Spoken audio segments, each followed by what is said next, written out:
Hello everyone, good morning. Today we are discussing about navigating the Indian business environment, and it is a topic in MBA first year in Indian business environment. So I am Gaurav Chaudhary, Assistant Professor in Department of Management Study at NGFCET Palwal.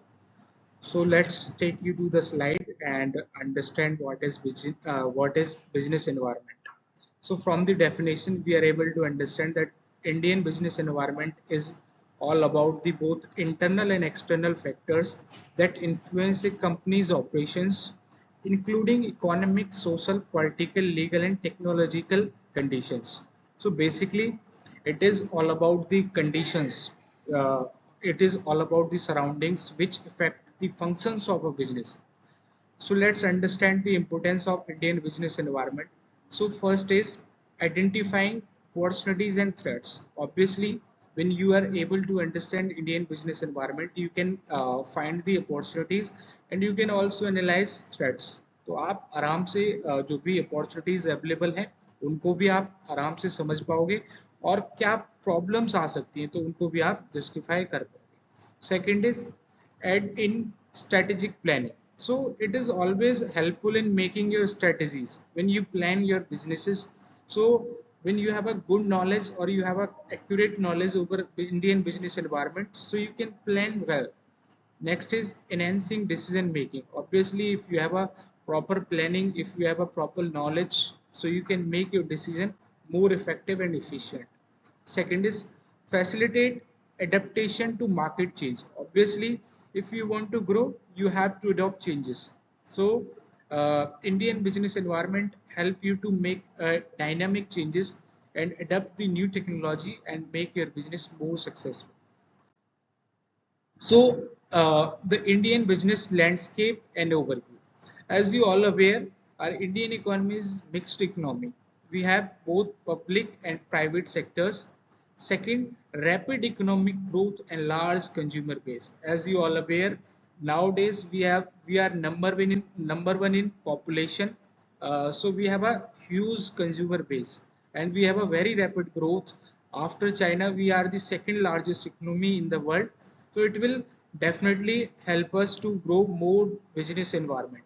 Second is third is skilled workforce, especially in IT and pharma. So we have young or youth employees or labor, so we can utilize in IT and pharma sectors.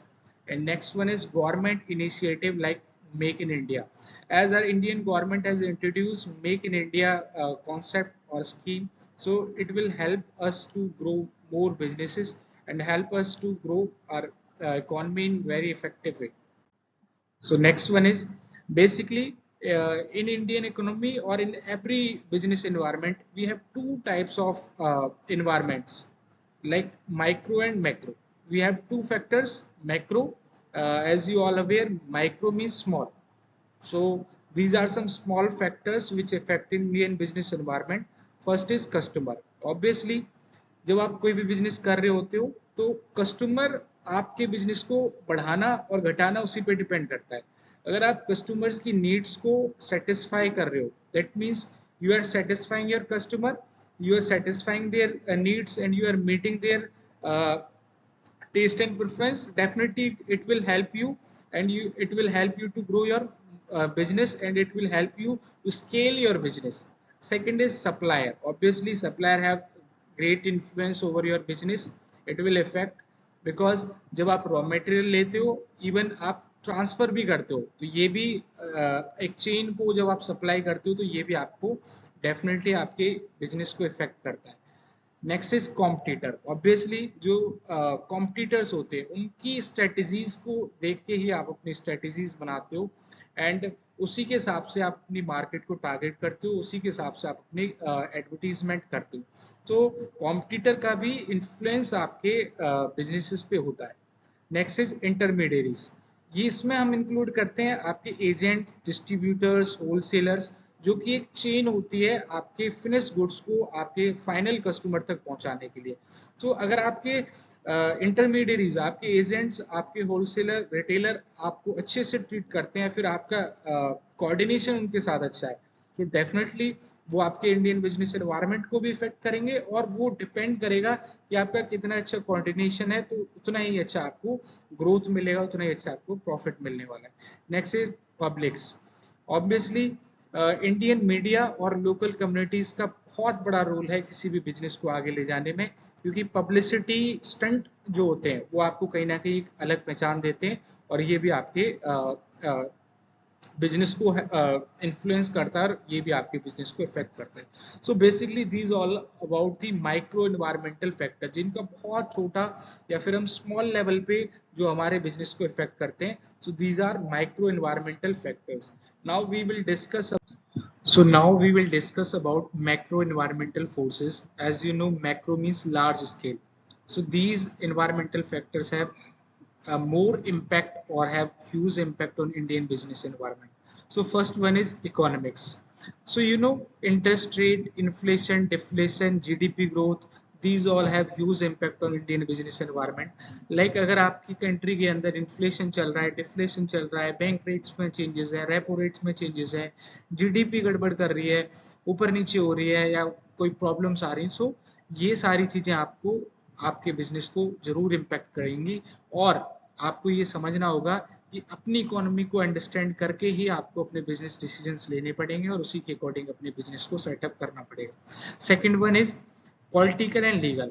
देखो Indian governments के अंदर as you aware 5 year plans होते हैं, new government appoint होती है, तो उसमें क्या होता है, हर एक गवर्नमेंट नए रूल्स एंड रेगुलेशंस लेके आते हैं। जैसे कि आपको पता है बीजेपी ने जीएसटी लेके आए, तो जो भी रिफॉर्म्स आते हैं, जो भी रूल्स एंड रेगुलेशंस चेंज होते हैं, उनका बहुत ज़्यादा इम्पैक्ट पड़ता है इंडियन बिजनेस एनवायरनमेंट पे और एक पर्टिकुलर बिजनेस पे। उनको भी अपने जो भी फंक्शनिंग होती है या जो भी उनके ऑपरेशंस होते हैं, उनको मैनेज करना पड़ता है as per the new rules, as per the new political और legal rules. So third one is technology. As you are aware, technology is very dynamic. It is changing day by day, and we are changing very rapidly. So technology, as you are aware, ML, machine learning, AI, chatbots, these all are the latest technology जो आपके businesses को बहुत ज़्यादा impact कर रही है। अगर आप टेक्नोलॉजी को अडॉप्ट नहीं करते हो, टेक्नोलॉजी को आप अडॉप्टेशन आपके अंदर नहीं है, so it will impact your business, और आप धीरे धीरे डिक्लाइन मोड में आ जाओगे।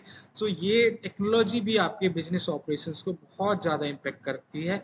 Second is fourth one is social and culture. देखो किसी भी बिजनेस को ग्रोथ कराने के लिए उसको अंडरस्टैंड करना पड़ता है कि उसकी सोसाइटी या उसकी सराउंडिंग्स के अंदर क्या सोसाइटी है, क्या कल्चर है। लाइक एक एग्जांपल लेते हैं, ये सपोज करते हैं कि एक हिंदू एरिया है और वहाँ पे आप बुर्का बनाते हो, तो कोई सेंस ही नहीं बनता। तो आपको अगर अपने बिजनेस को ग्रो कराना है या फिर आपको अंडरस्टैंड करना है, तो आपको कल्चर और सोसाइटी के अकॉर्डिंग प्रोडक्ट्स बनाने पड़ेंगे, और ये समझना पड़ेगा कि सोसाइटी की नीड्स क्या है। तो आपको ये समझना पड़ेगा कि सोसाइटी के अंदर कल्चर बेसिस पे जो भी डिफरेंसेस है या जो भी डाइवर्सिटी है उसको अंडरस्टैंड करना पड़ेगा, और उसी के अकॉर्डिंग कंज्यूमर की वैल्यूज को और कंज्यूमर के टेस्ट एंड प्रेफरेंस को समझना पड़ेगा, और उसी के अकॉर्डिंग आपको जो भी गुड्स एंड सर्विसेज या जो भी आप प्लान कर रहे हो वो आपको प्रोवाइड कराना पड़ेगा। Next is nature. As you know, nature also have a huge influence. देखो कुछ ऐसे प्रॉब्लम्स होते हैं जो आप अवॉइड कर सकते हो, कुछ ऐसी प्रॉब्लम्स होती है, नेचुरल प्रॉब्लम्स जो अनअवॉइडेबल होती हैं, जैसे कि आपका अर्थक्वेक हो गया, फ्लड आ गया, तो these are some climate changes. वो भी आपके बिजनेस एनवायरनमेंट को जरूर इम्पैक्ट करती है, और उसी के अकॉर्डिंग आपको अपने इंडियन बिजनेस एनवायरनमेंट को या फिर अपने बिजनेस को सेटअप करना पड़ता है। So next one is inter relation between micro and macro. देखो दोनों एक दूसरे पे डिपेंड करते हैं, क्योंकि दोनों फैक्टर्स एक दूसरे से जुड़े हुए हैं।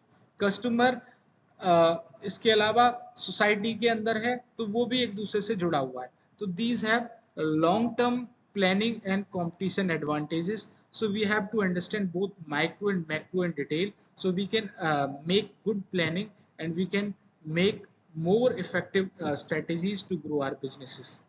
So next one is recent trend in Indian business environment. So first is digital economy boom. As you aware, हम डिजिटल भारत की तरफ जा रहे हैं, और इसमें सबसे बड़ा योगदान है कि हमारे 5G और 4G जो भी हमारी लेटेस्ट टेक्नोलॉजी चल रही है उसके ग्रोथ से अब सभी के पास स्मार्टफोन है। डिजिटली इंडिया को ग्रो कराया जा रहा है। हम डिजिटल करेंसी पे आ गए, हमने डिजिटल मीडिया को अडॉप्ट करना स्टार्ट कर दिया, हमने डिजिटल मार्केटिंग को अडॉप्ट करना स्टार्ट कर दिया है, हमने एआई को हमने इंट्रोड्यूस कर दिया है, तो हमने बहुत ज़्यादा ग्रोथ करी है। तो ये एक बहुत अच्छा पैरामीटर हो सकता है, क्योंकि अब इकोनॉमी डिजिटली ग्रो हो रही है। Next is FDI, foreign direct investment.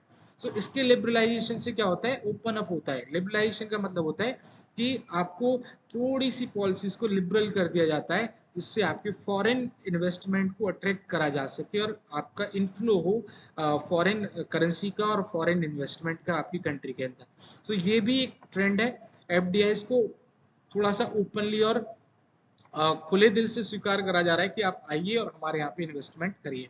Next is e commerce search. As you aware, Amazon, Flipkart, Meesho, these are some sites जो कि ई कॉमर्स फैसिलिटी अवेल कराती हैं, और ये आपको एक फैसिलिटी देते हैं कि आप अपने घर बैठे आराम से ऑर्डर कर सकते हो और इजीली अपने पसंद का, विदाउट टाइम कंज्यूमिंग कि आप शॉप पे विजिट करो या देखो, वो कुछ नहीं है। आपको अपना पीसी है, जो भी आपका इलेक्ट्रॉनिक डिवाइस है, उस पर सर्च करो, प्रोडक्ट पसंद करो और उसको ऑर्डर कर दो। आपको बहुत सारे ऑप्शंस मिल जाते हैं, जैसे कि कैश ऑन डिलीवरी हो गया आपका, पहले ऑनलाइन पेमेंट हो गया, तो आपको इवन फैसिलिटी भी मिल जाती है कि आप अगर प्रॉब्लम है, आपको प्रोडक्ट अच्छा नहीं लग रहा, तो आप उसको रिप्लेस करा सकते हो। तो ई कॉमर्स का भी एक बहुत बड़ा एडवांटेज है और ये एक अपॉर्चुनिटी हो सकती है जिसमें आप और ज़्यादा एलोबरेट कर सकते हो। सस्टेनेबल फोकस, देखो हमारी इंडियन इकोनॉमी को हमें ये भी समझना पड़ेगा कि हमें फ्यूचर जनरेशन का भी ध्यान रखना है और हमें एक ऐसी इकोनॉमी बनानी है, एक ऐसा भारत बनाना है जो सस्टेनेबल हो, जो हमारी अपकमिंग जनरेशन हैं वो भी इन सारे रिसोर्सेज को यूज कर पाए।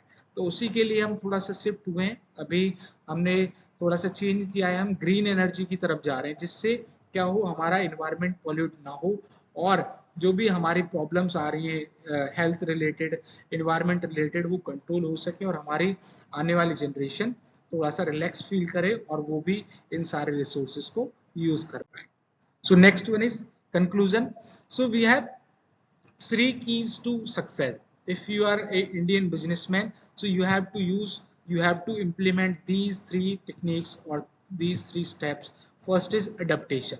देखो, अगर आप flexible नहीं हो और आप changes को accept नहीं करते हो, क्योंकि हर एक पैरामीटर पे अगर आप देखो, हर चीज चेंजेबल है और आपको चेंजेस को अडॉप्ट करना पड़ेगा, तभी आप ग्रो कर पाओगे। तो एक बहुत अच्छा एग्जांपल आता है कि नोकिया ग्रो क्यों नहीं कर पाया। वो स्टिक था अपने हार्डवेयर को लेके, उसने काम नहीं करा सॉफ्टवेयर पे, तो उसने उस टाइम के चेंज को अडॉप्ट नहीं करा। और अब आप थोड़ा सा देख सकते हो, रेस्ट इज हिस्ट्री, कि नोकिया कहाँ है और जो सॉफ्टवेयर पे जिन्होंने काम किया, एंड्रॉयड फोनों ने जिन्होंने काम करा, वो आज ग्रो कर गए। So we have to adopt changes, we have to welcome the changes, तो तभी आपकी ग्रोथ हो पाएगी। So first is adaptation, second is technology. देखो इनोवेशंस रैपिडली हो रहे हैं और ऑल ओवर द वर्ल्ड अगर आप देखोगे, पर सेकंड, पर मिनी सेकंड न्यू इनोवेशंस आ रहे हैं और न्यू कॉम्पिटिटिवनेस आ रही है। तो आपको क्या करना पड़ेगा, टेक्नोलॉजी को अडॉप्ट करना पड़ेगा, इनोवेशंस पे काम करना पड़ेगा। And the last one is customer focus, क्योंकि now days customer is king, you have to produce according to the customer. पहले क्या था, आप जो प्रोड्यूस कर सकते थे वो बिक जाता था, लेकिन now scenario has been changed, you have to produce as per the customers demand, as per their taste and preference. So आपको ये तीन चीजें याद रखनी है। अगर आप इनके अकॉर्डिंग काम करते हो तो definitely you will be succeed and you will make your business more profitable and more scalable. So thank you so much.